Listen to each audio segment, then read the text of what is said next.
Cessez-le-feu!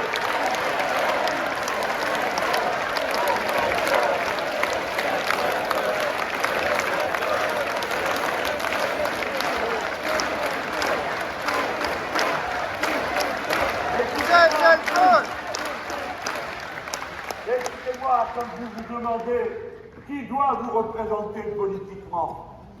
Souvenez-vous qu'à la première heure, ce furent les insoumis qui dirent les premiers: nous refusons d'entrer dans la discussion sur la guerre du bien contre le mal et du mal contre le bien.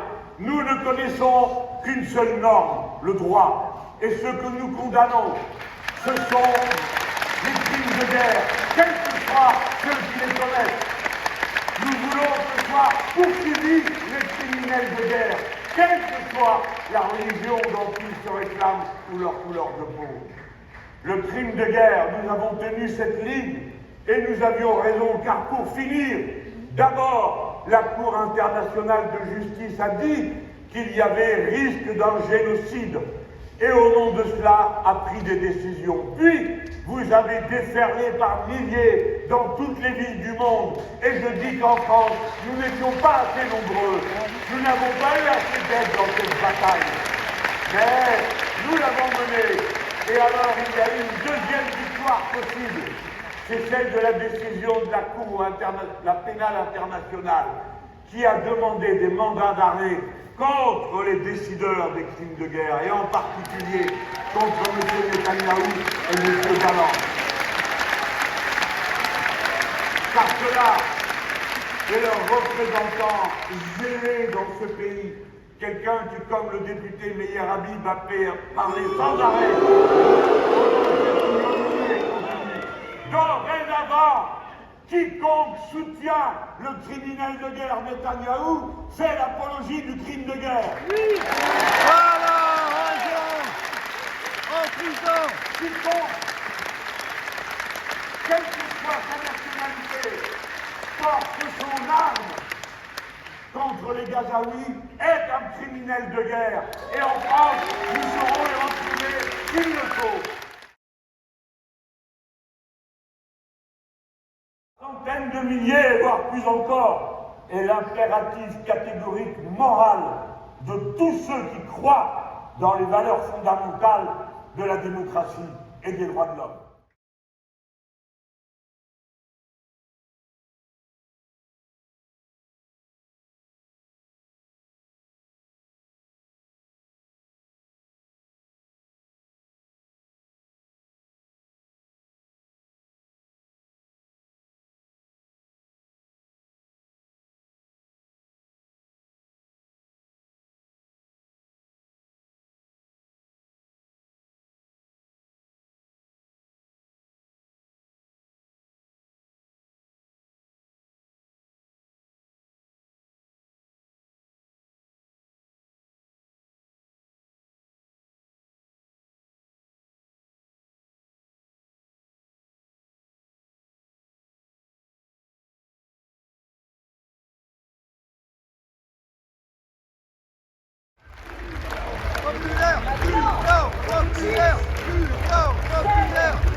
fière de cette campagne.